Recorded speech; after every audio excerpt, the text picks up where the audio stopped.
Boa tarde a todos que estão conosco aqui neste momento, amigos espirituais que também nos acompanham. Nós estamos aqui para mais um encontro do projeto Semear, do nosso ESD, nosso estudo sistematizado da doutrina espírita. Hoje temos uma reflexão bem interessante sobre a igualdade dos direitos do homem e da mulher, desigualdades sociais, e vamos questionar se os espíritos têm sexo. Mas antes de iniciarmos o nosso trabalho, então, eu queria convidá-los a que nos acompanhem numa prece de harmonização. Que neste momento nossos corações estejam plenos de gratidão por esta oportunidade, por esta tarde que nos reúne em torno da doutrina espírita. Que nós possamos aproveitar as reflexões que aqui vamos fazer e que possamos agradecer, mais uma vez, a Deus e a Jesus, que nos proporciona a vida, a oportunidade do aprendizado, que nos enseja a nossa evolução espiritual. Obrigada, Senhor. Obrigada, Jesus, porque vieste entre nós e nos trouxeste todos os esclarecimentos de que precisávamos para que possamos trabalhar o nosso autoconhecimento e que um dia possamos chegar ao conhecimento pleno da verdade, assim como tu. Que a luz e a paz permaneçam entre nós esta tarde e sempre.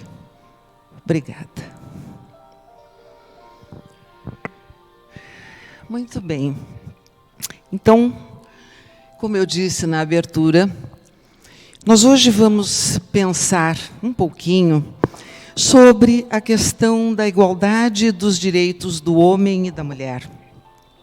O que nos diz a doutrina espírita e o que nos diz a realidade que nós vivemos. A questão das desigualdades sociais e vamos pensar a respeito da sexualidade do espírito.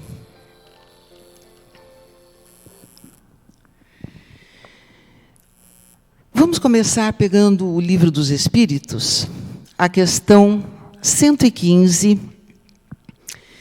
quando Kardec pergunta: entre os espíritos, há os que foram criados bons e outros maus?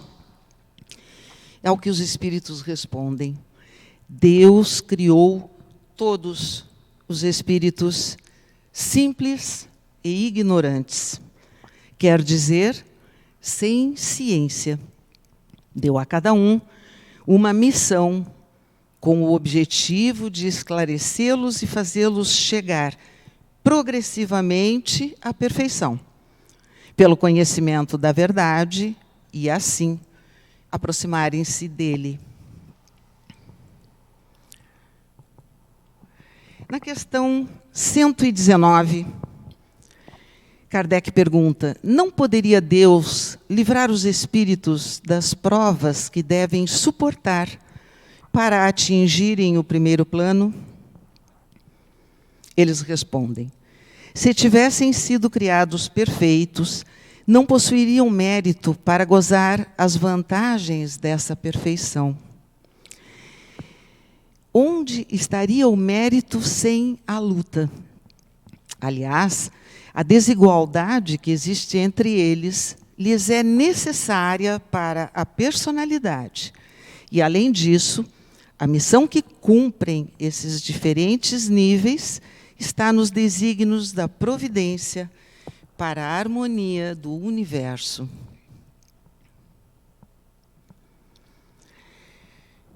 Então chegamos à questão 200, quando Kardec questiona: os espíritos têm sexo? Não, não como entendeis, pois os sexos dependem do organismo. Questão 201. O espírito que animou o corpo de um homem pode, em uma nova existência, animar o de uma mulher e reciprocamente?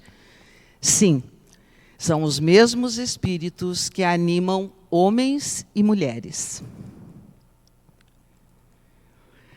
Então, nós temos aqui já uma primeira questão. Todos os espíritos foram criados simples e ignorantes. Não importa se na vida física vão assumir a condição de homens ou de mulheres, mas o certo é que o mesmo espírito vai passar por essa experiência dessa dualidade. Ora homem, ora mulher. Quando se é espírito, existe preferência em se encarnar em corpo de homem ou de mulher? E aí os espíritos esclarecem definitivamente: isso pouco importa ao espírito, depende das provas que ele deva passar. Kardec comenta, então: os espíritos encarnam homens ou mulheres, pois não possuem sexo. Como devem progredir em todos os sentidos, cada sexo e posição social lhe oferece as provas, os deveres especiais e a ocasião de adquirir experiências. Aquele que for sempre homem, só saberá o que sabem os homens. Então, a primeira coisa que nós já concluímos aqui: a necessidade de que possamos encarnar, ora como homens, ora como mulheres, para que tenhamos uma experiência completa da natureza humana, para que tenhamos um conhecimento e que possamos nos desenvolver como espíritos de forma plena, conhecendo as emoções de um homem, conhecendo as emoções de uma mulher. Mas há uma questão bem importante que nós precisamos entender. Como foi dito lá no início, ser homem ou ser mulher é uma questão de conformação biológica, é uma questão de anatomia. O feminino e o masculino estão muito além de um corpo físico, de uma forma física, de um homem ou de uma mulher.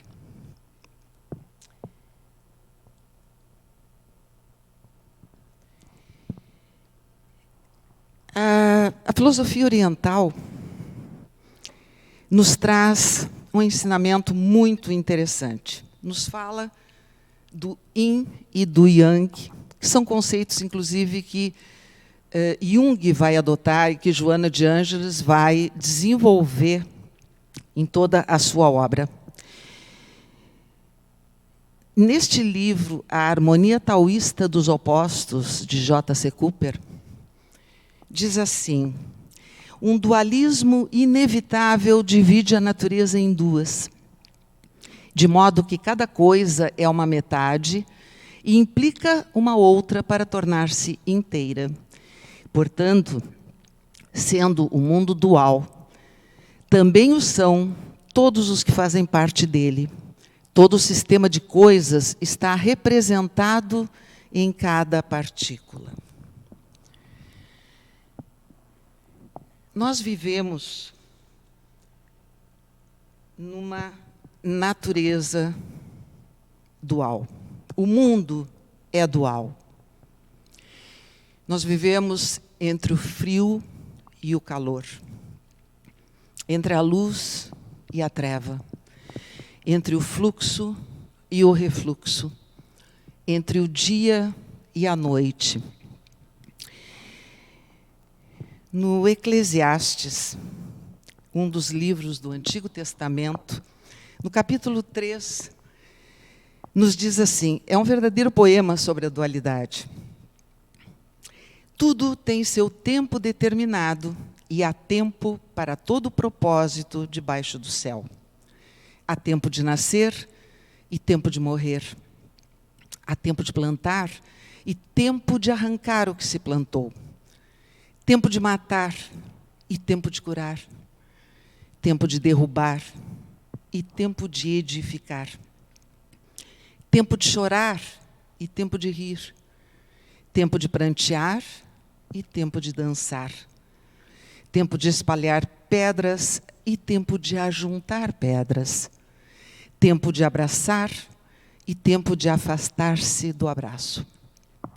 Tempo de buscar e tempo de perder. Tempo de guardar e tempo de lançar fora. Tempo de rasgar e tempo de coser. Tempo de estar calado e tempo de falar. Tempo de amar e tempo de odiar. Tempo de guerra e tempo de paz. Então,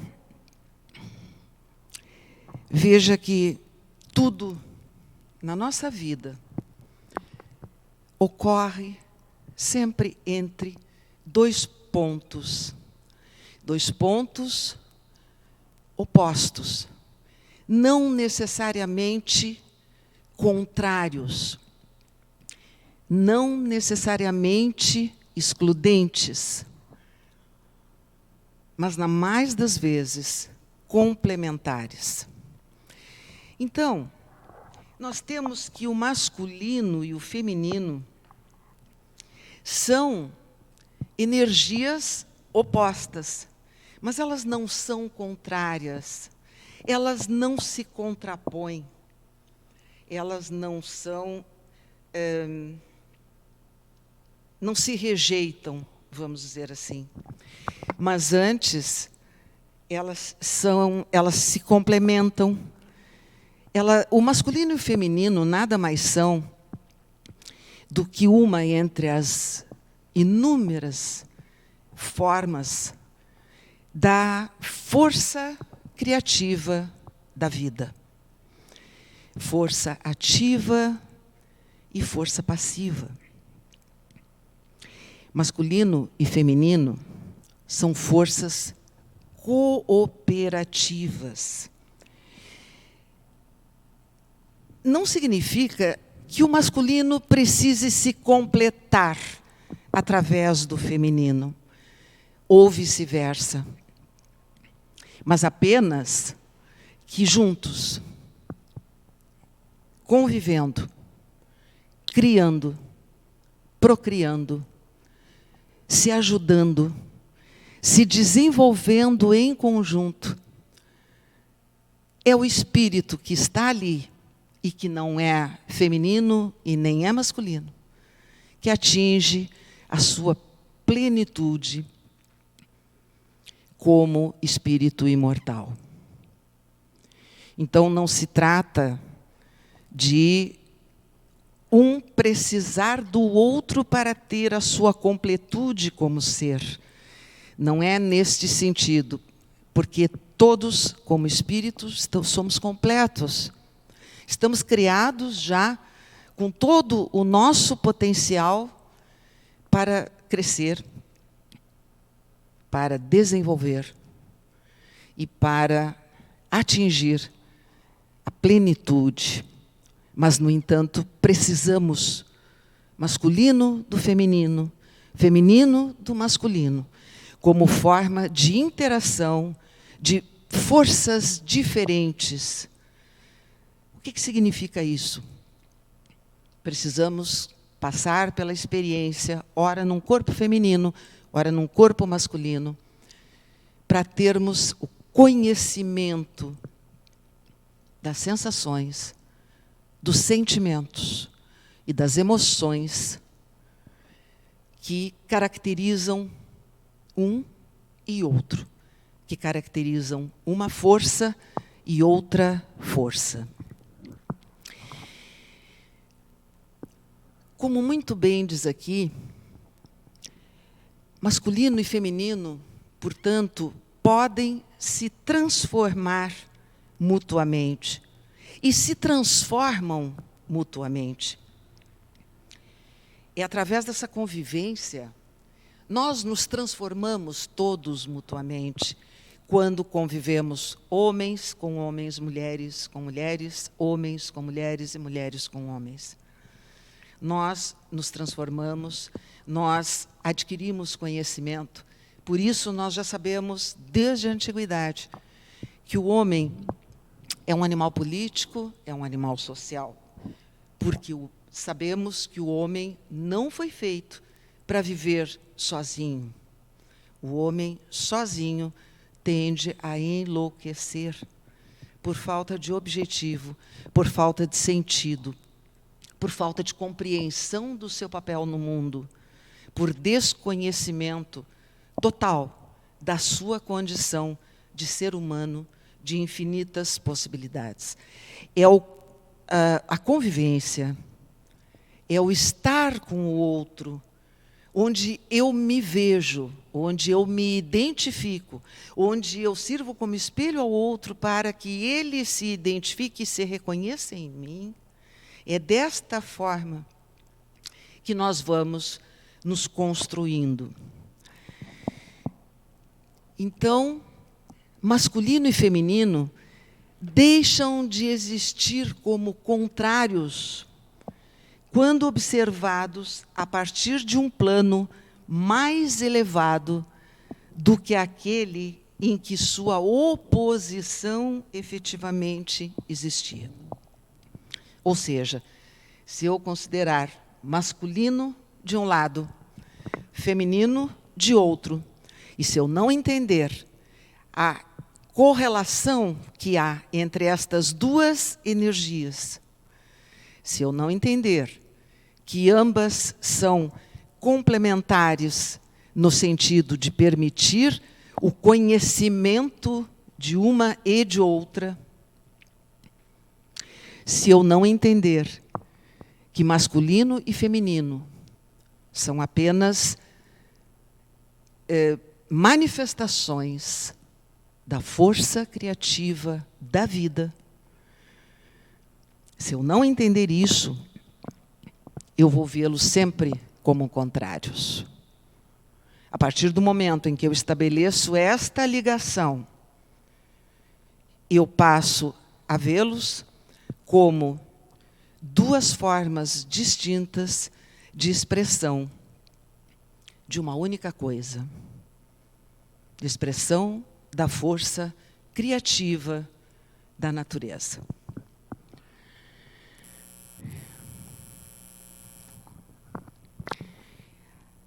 Eu encontrei uma história muito bonita na alquimia taoísta entre o mercúrio e o enxofre, duas substâncias químicas. Aparentemente, para nós que somos leigos, que não somos físicos, talvez nos pareça que elas não têm nada a ver uma com a outra.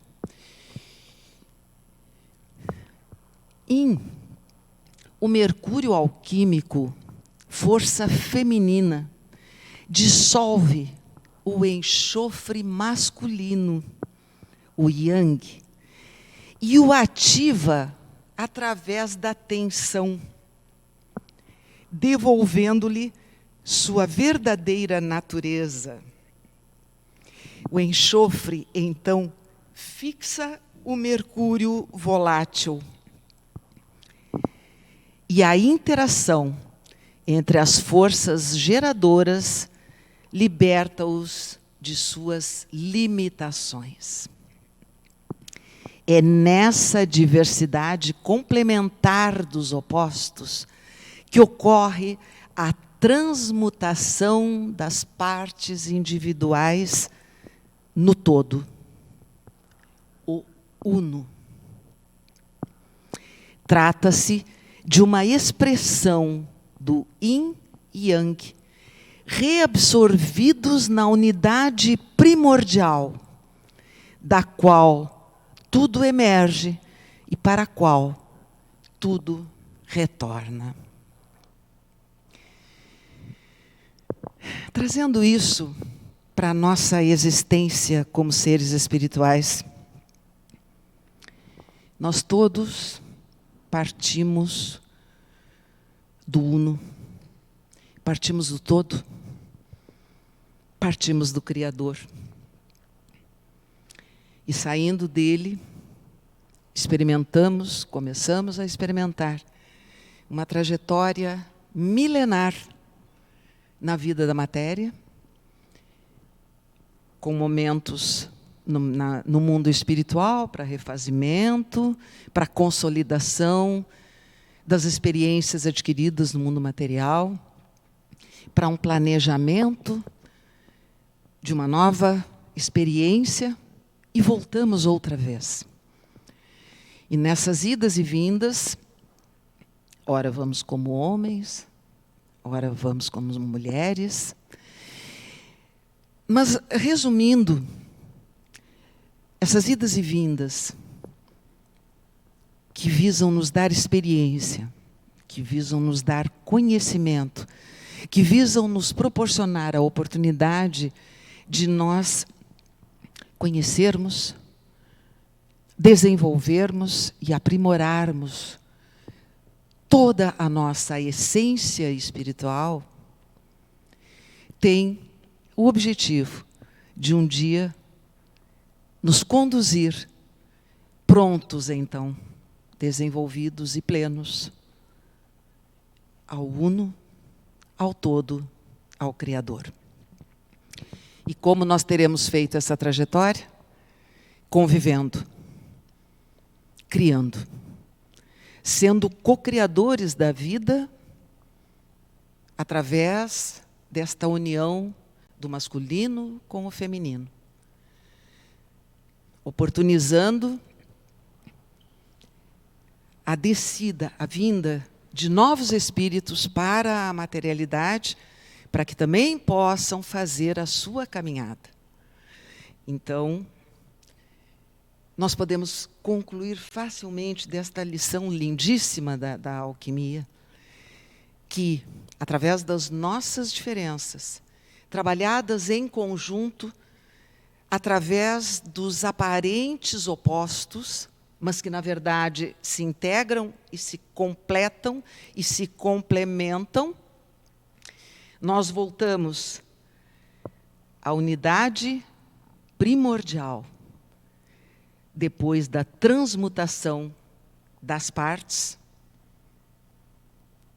rumo ao todo, rumo ao Uno, rumo ao Pai.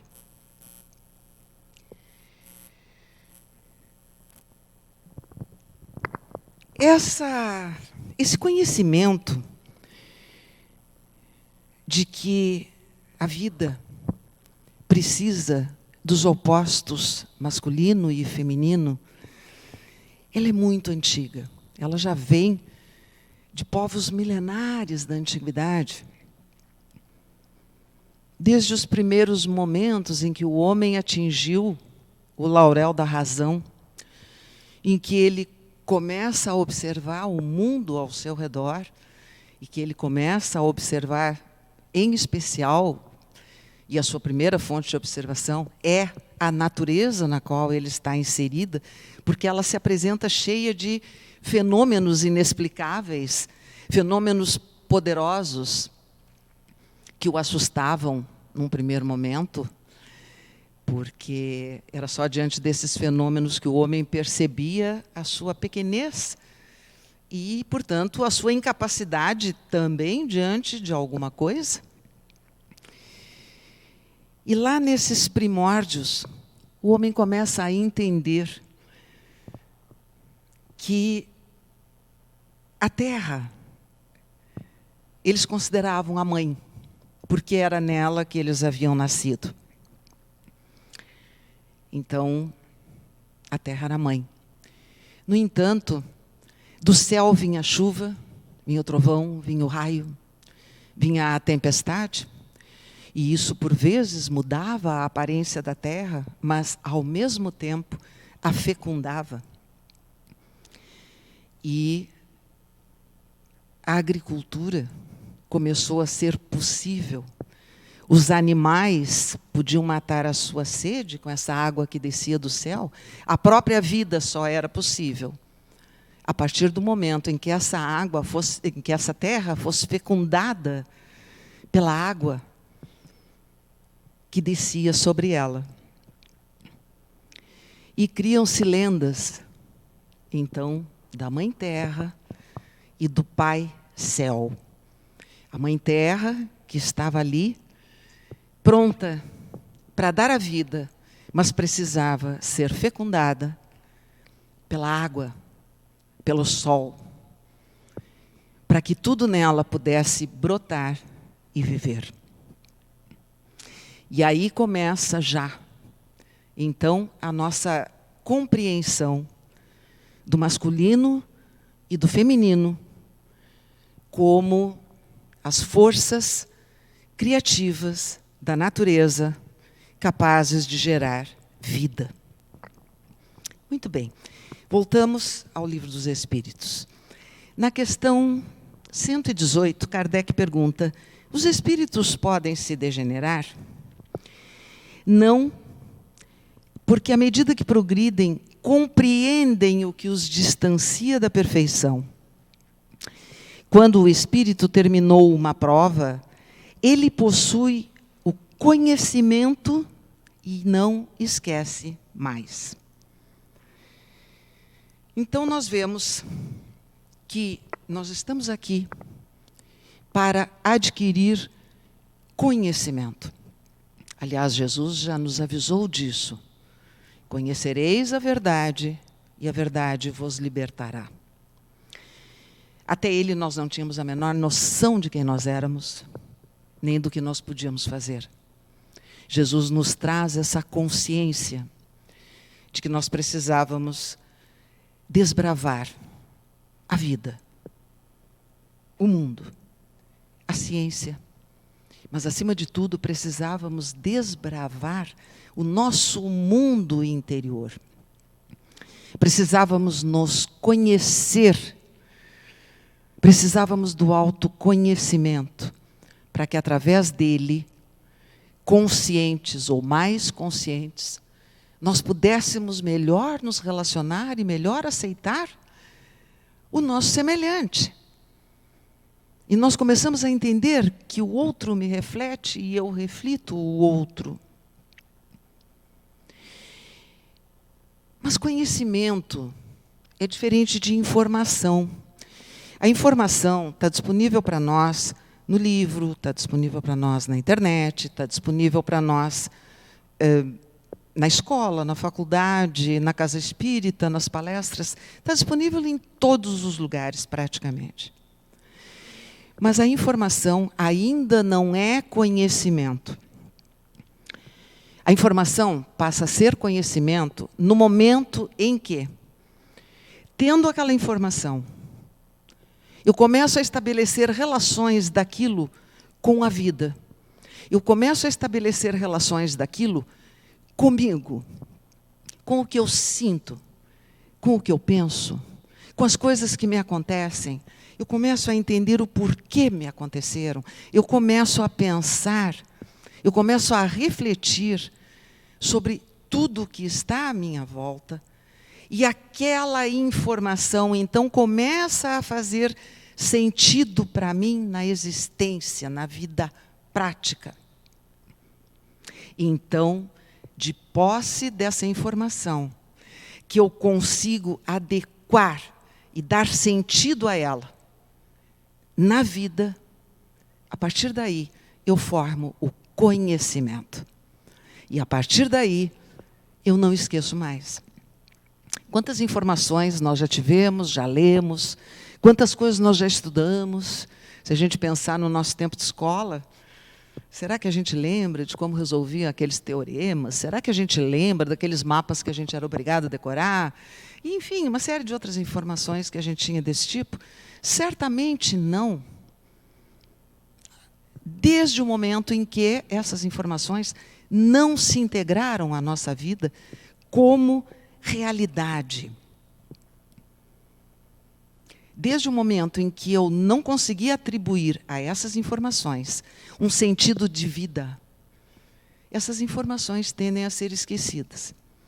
Mas as experiências pelas quais nós passamos, os sentimentos que nós experimentamos ao longo da nossa vida, na convivência familiar em especial, na convivência entre os amigos, na convivência em ambiente de trabalho, as experiências que nós adquirimos, boas e más, construtivas e algumas até destrutivas, mas, enfim, essa experiência é conhecimento. Nós vimos, ouvimos, sentimos e vivemos a circunstância. Agora, eu me apodero disto e eu sei. Agora eu sei como isso funciona na vida. Agora eu tenho esse conhecimento. A tristeza, a alegria, a amargura, a preocupação, a felicidade não são mais meras informações. São conhecimentos, porque eu as vivi. Muito bem, então, na medida em que nós vamos adquirindo esses conhecimentos, nós vamos expandindo a nossa consciência, nós vamos crescendo espiritualmente, nós vamos formando o nosso espírito. E à medida em que nós conseguimos linkar os acontecimentos, os fatos, as reações, os sentimentos, as emoções, os pensamentos, nós vamos integrando as diversas realidades com as quais nós convivemos.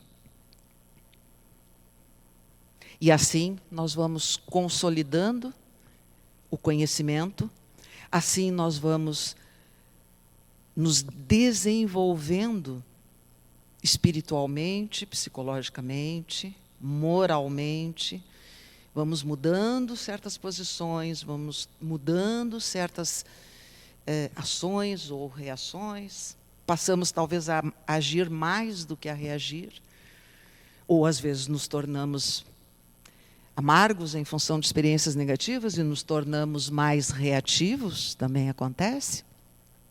Mas, enfim, isto é a integração da experiência de vida de cada um de nós. E são essas experiências e a forma como eu as integro que vão determinar que eu esteja num determinado patamar ou em outro.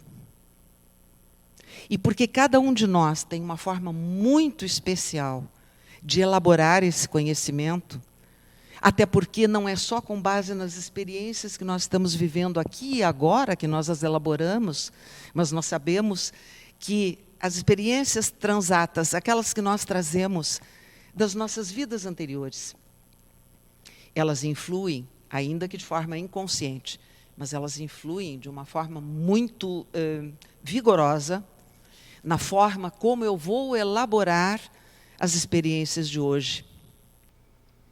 E isso é que faz com que cada um de nós seja único, seja especial, vamos dizer assim, no sentido de que nós não nos igualamos. Ninguém é igual a ninguém. Porque a intensidade das experiências, o grau dessas experiências, a maneira como nós vamos elaborar com mais amorosidade, com mais revolta, com mais prevenção, com mais carinho, enfim, cada um tem uma forma e um grau de trabalhar com as suas emoções e com as suas experiências. Isso é o que nos torna únicos e diferentes. Na questão 817, homem e mulher são iguais perante Deus e têm os mesmos direitos? Os espíritos respondem com outra pergunta. Deus não deu a ambos o discernimento do bem e do mal e a faculdade de progredir? Na questão 819, Kardec prossegue. Com que objetivo a mulher é fisicamente mais fraca que o homem? E a resposta: para lhe designar funções especiais. O homem, sendo mais forte, é designado aos trabalhos mais rudes, enquanto que a mulher aos trabalhos mais delicados, e ambos a se ajudarem mutuamente para passarem pelas provas de uma vida cheia de amarguras. Então, aqui de novo, tudo que nós conversamos até agora, existem diferenças, mas elas não se contrapõem. Elas se complementam. Ao homem a força, à mulher a sensibilidade. Só isto já justificaria nós entendermos que temos necessidade de conhecer a masculinidade e a feminilidade como espíritos. Porque se eu desenvolvo a força, bom, mas eu preciso contrabalançar esta força com a sensibilidade. Se eu desenvolvo a sensibilidade, sim, mas eu tenho que fortalecer o meu espírito com a força. E aqui nós estamos falando força física e força moral. Porque juntos nós vamos enfrentar um aprendizado e uma vida que vai exigir de nós essa preparação. Ora, como mulheres, teremos que desenvolver uma força espiritual, uma personalidade muito forte, porque muitas vezes somos a sustentação moral e psicológica de uma família. Homens, por sua vez, talvez mais acostumados a serem proativos e a tomarem determinadas atitudes de uma forma mais objetiva, por vezes enfrentam situações em que eles são obrigados a encontrar dentro de si a delicadeza e a sensibilidade para tratar com situações altamente sutis e delicadas. Precisamos disto. A fraqueza física da mulher não a coloca naturalmente sob a dependência do homem? Deus deu a força a alguns para proteger o fraco e não para subjugá-lo. Deus conformou o organismo de cada ser às funções que devem cumprir. Se deu à mulher menos força física, dotou-a, ao mesmo tempo, de maior sensibilidade em relação à delicadeza das funções de mãe e à fraqueza dos seres confiados aos seus cuidados. Então, vejamos que fraqueza física não significa fraqueza moral, não significa fraqueza espiritual. Fraqueza física é uma contingência momentânea da vida na matéria, como mulher. Me são dados determinados atributos, vamos dizer assim, como a maternidade, por exemplo, como a sensibilidade, para que eu possa exercer esta função, auxiliando os espíritos que vêm a mim na condição de filhos, porque eu tenho a responsabilidade de acolhê-los, amá-los, respeitá-los e fazer tudo o que me seja possível para favorecer com carinho, com amor e com integridade o seu desenvolvimento espiritual. Ao mesmo tempo, o pai precisa estar ali como um símbolo de segurança, de fortaleza, também física e moral e espiritual, para amparar essa criança em todas as fases do seu desenvolvimento, servindo ambos para esse novo espírito como referenciais de retidão, de fortaleza, de carinho, de amor, de acolhimento.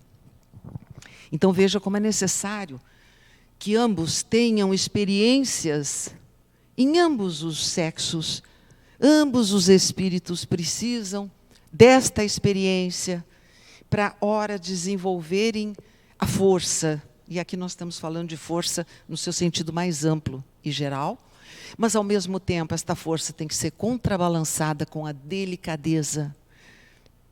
Ou nós não evoluiremos, ou nós vamos voltar à Idade da Caverna, em que simplesmente a força era usada e o homem, com a sua força, pegava a mulher pelos cabelos e a arrastava para dentro da caverna. Não. Para nós evoluirmos, nós precisamos contrabalançar forças, contrabalançar energia.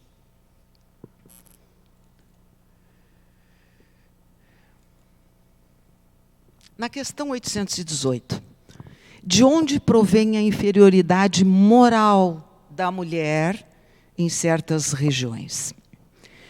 É pelo domínio injusto e cruel que o homem teve sobre ela.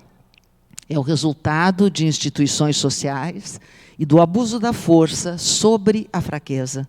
Em homens moralmente pouco avançados, a força faz o direito. Bem, isto não nos surpreende, porque esta é a realidade que a história nos mostra desde os tempos conhecidos.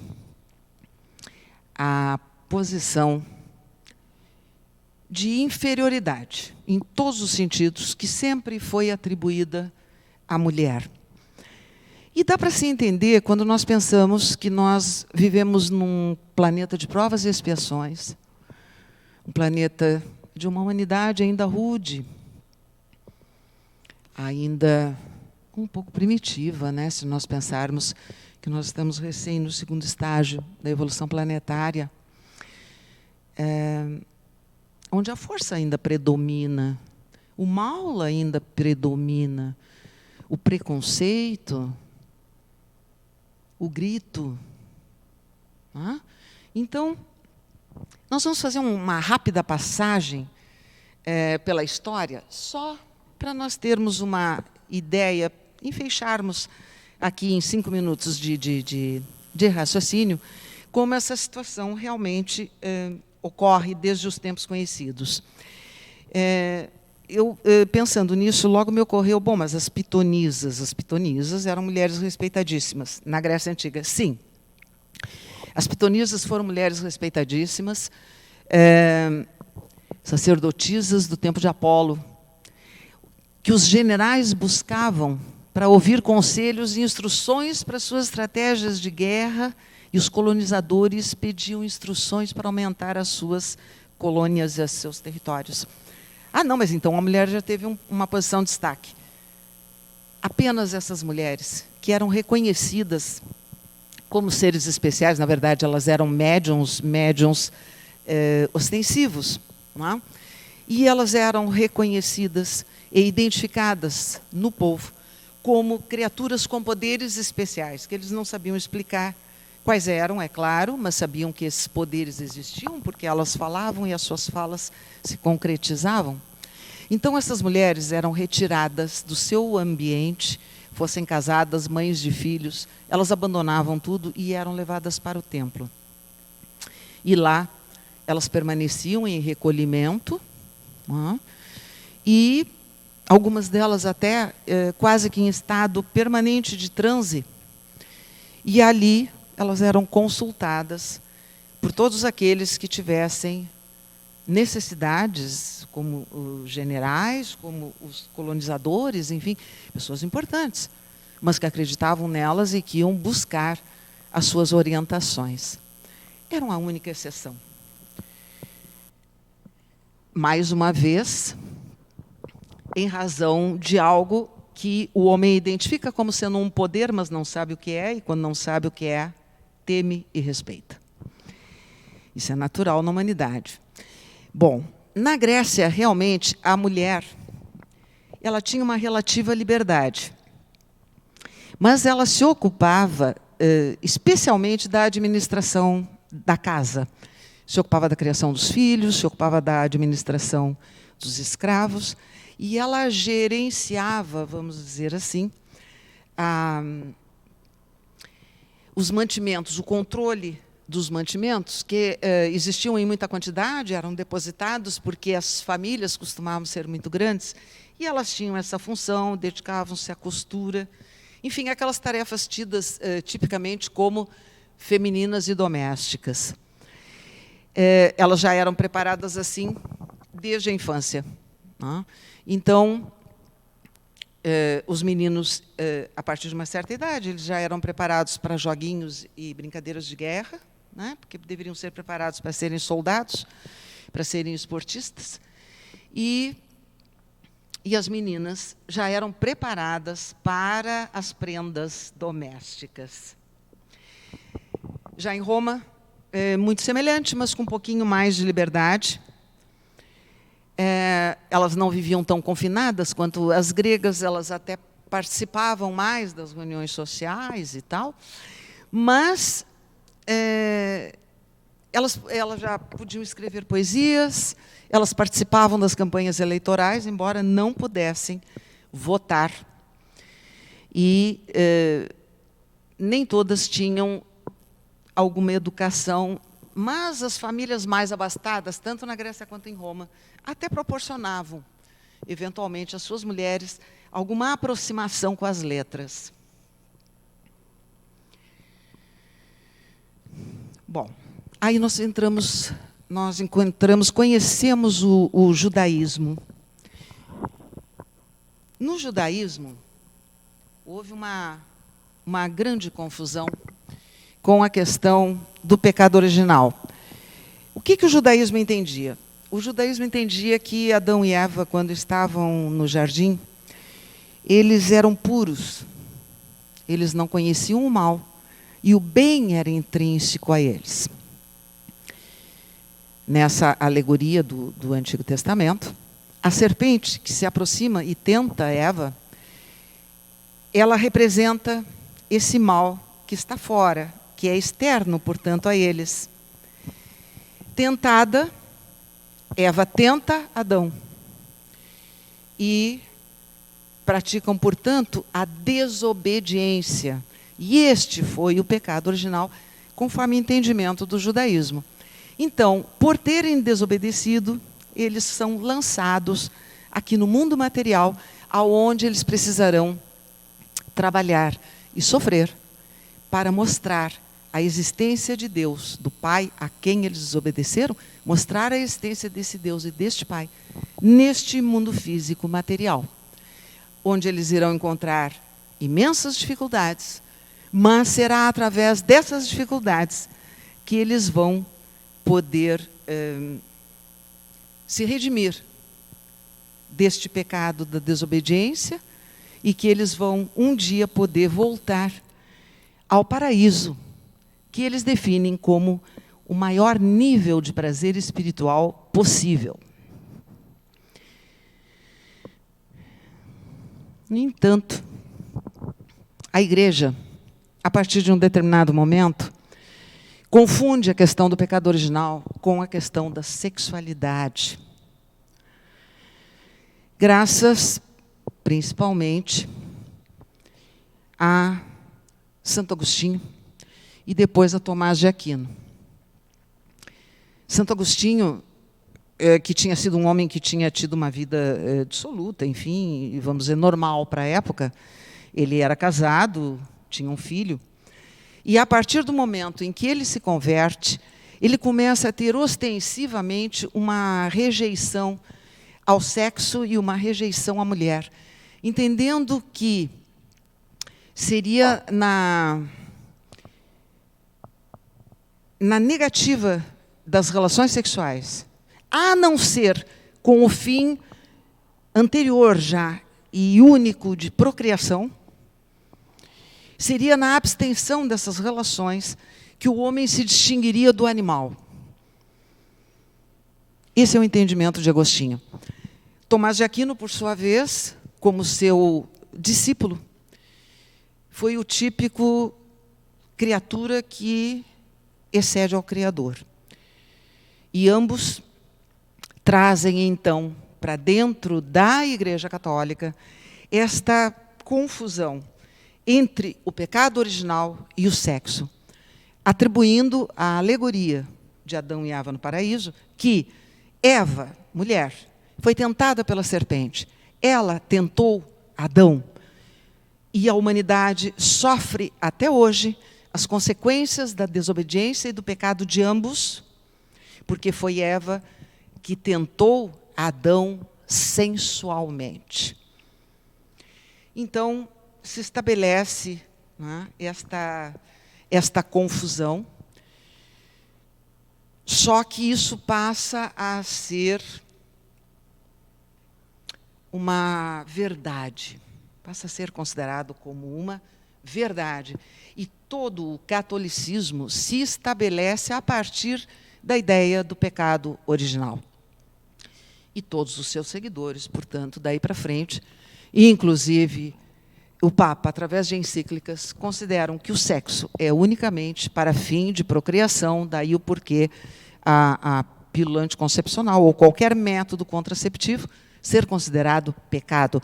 Por quê? Porque o único fim da relação sexual entre um homem e uma mulher era procriar. E se nós nos negamos a entender isso desta forma, nós praticamos o sexo sem o fim específico da procriação, estamos incorrendo em pecado mortal. E isso temos até o século XX. Né? Isso dentro da Igreja Católica. Tomás de Aquino dizia, além da procriação, não vejo outro objetivo na criação da mulher como ajuda para o homem. Porque lá, na Gênese, diz que Deus criou a mulher para que o homem não ficasse sozinho e para ajudá-lo. Né? Não vejo como ajuda para o homem. Se o homem tivesse necessidade de um apoio, a ajuda de outro homem lhe seria muito mais útil. Muito bem. Como diz o Jung, nos diz a Joana de Ângeles, Adão e Eva se tornou um arquétipo. Arquétipos são antigos padrões de personalidade, que são uma herança compartilhada por toda a raça humana.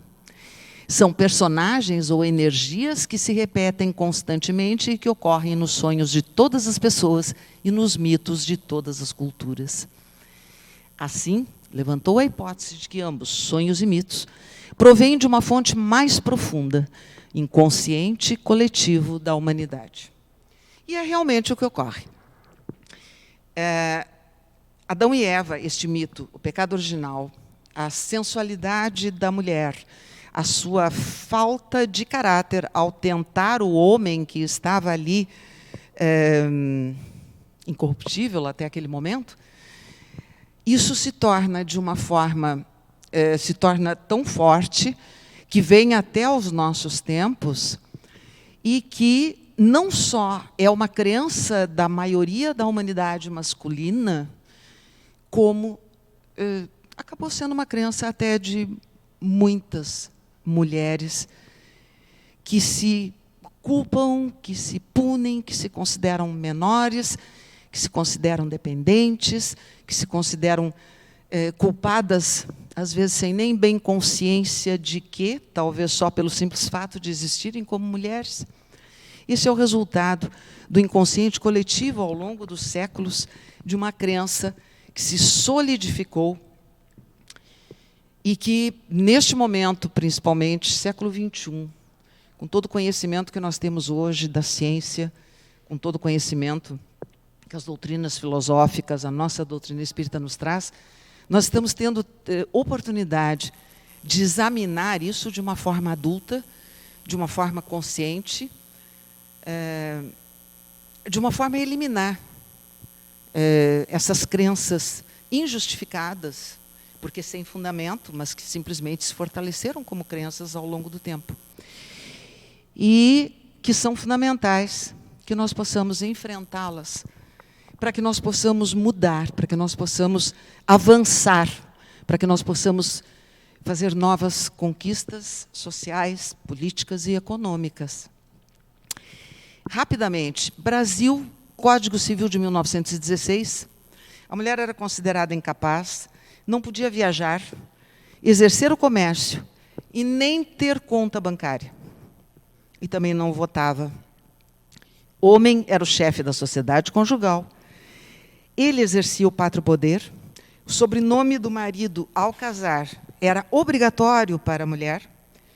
Virgindade era condição de anulação do casamento.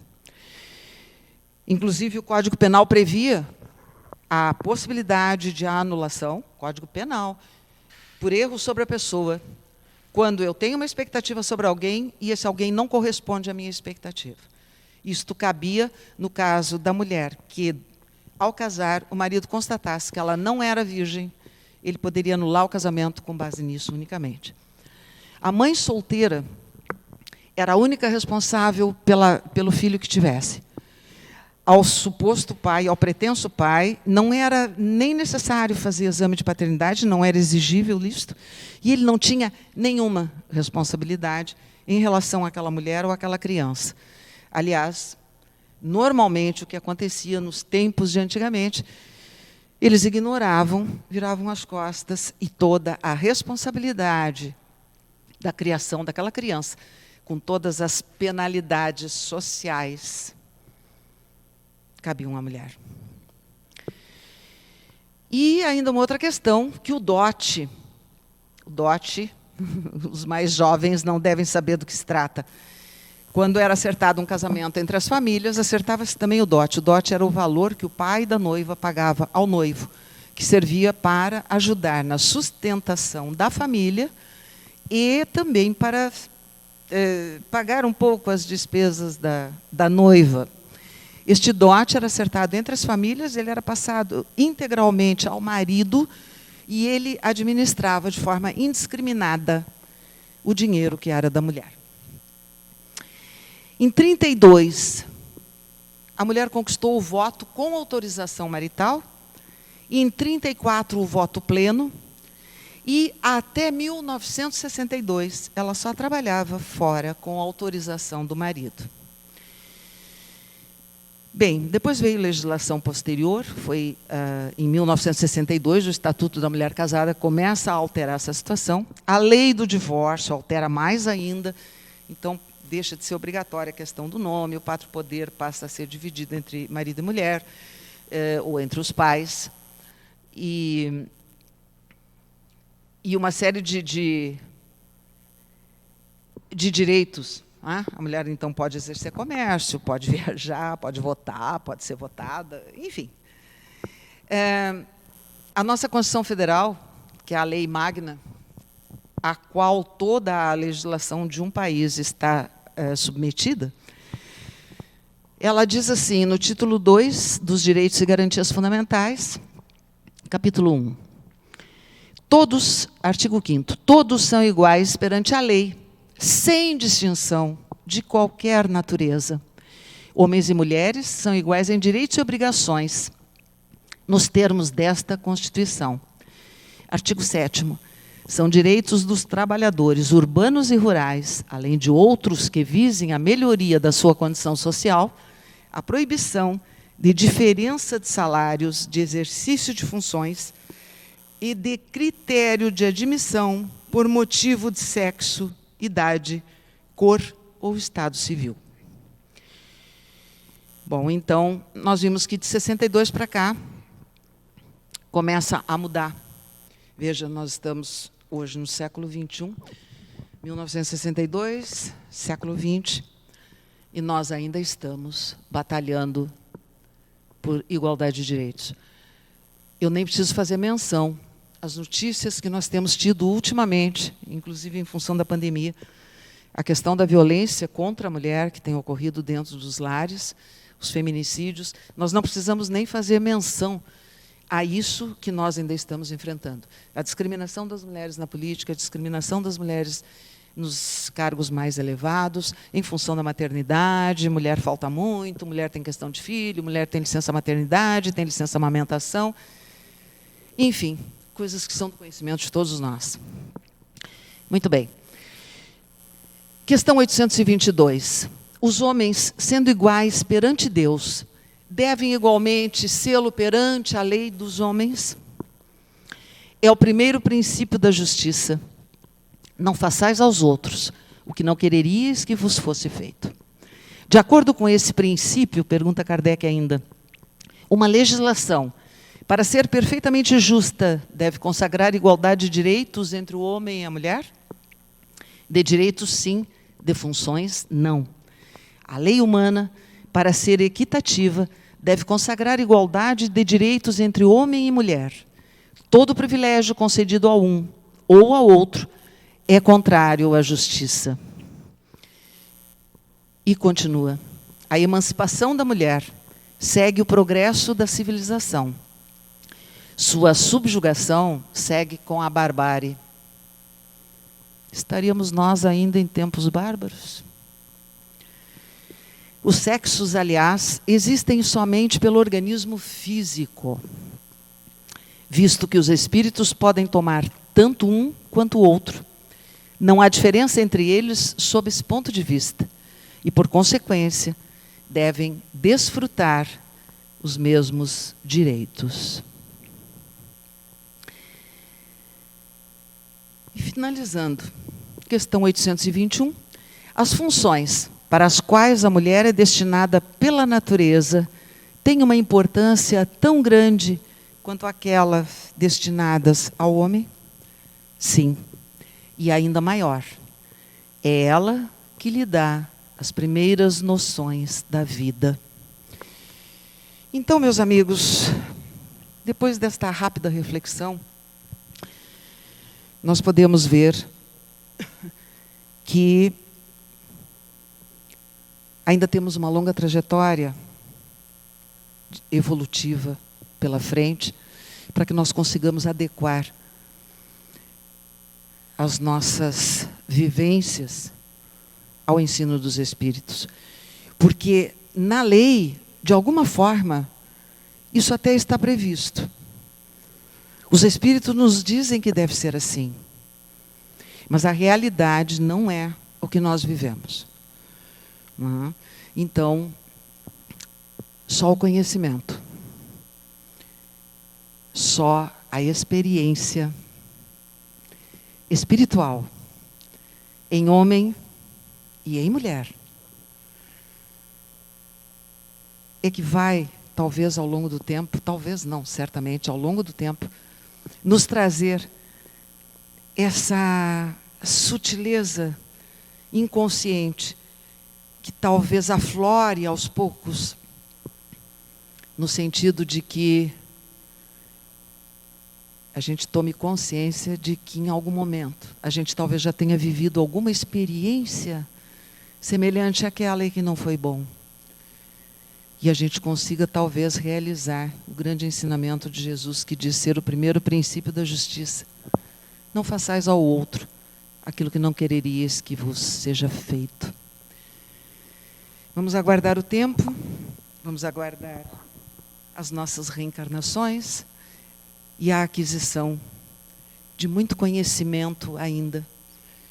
Mas um dia chegaremos a esta igualdade que nos foi ensinada pelos Espíritos e principalmente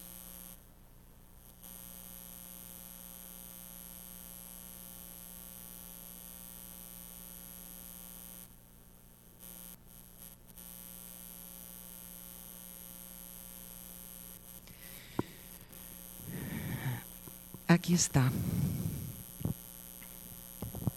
Jesus, o ser integral, esta imagem para nós retermos em nossos olhos, em nossos corações. O ser pleno que desenvolveu o seu lado ânima e o seu lado ânimos, desenvolveu plenamente o seu yin e o seu yang, a energia masculina, a energia feminina, e atingiu a plenitude do ser. Jesus, que veio para nos falar sobre isso, veio nos ensinar e nos dizer que Ele é o futuro da nossa humanidade. E que chegará o dia em que tudo o que Ele faz, nós também faremos, e até mais. Joana de Ângeles nos diz que a atualidade necessita urgentemente de Jesus descrucificado, companheiro e terapeuta em atendimento de emergência, a fim de evitar-lhe a queda no abismo. Mas há um poeta que nos disse o seguinte: dia chegará em que haverá girassóis em todas as janelas, e as janelas permanecerão abertas o dia inteiro para o verde onde cresce a esperança. E nesse dia, tudo será permitido, inclusive brincar com os rinocerontes e caminhar pelas tardes com uma imensa begônia na lapela. Porque o homem confiará no homem como a palmeira confia no vento, como o vento confia no ar, como o ar confia no campo azul do céu. O homem confiará no homem como um menino confia em outro menino. Muito obrigada pelo carinho de todos. Que Jesus nos abençoe e que, mais uma vez, ao encerrarmos esta reflexão, sejamos gratos a Ele pela oportunidade desta tarde, por toda a reflexão que Ele nos proporciona, mas, sobretudo, por ter nos trazido a esperança de que um dia seremos como Ele, unos com o Pai maior. Que a luz e a paz permaneçam entre todos nós, hoje e sempre. Que assim seja.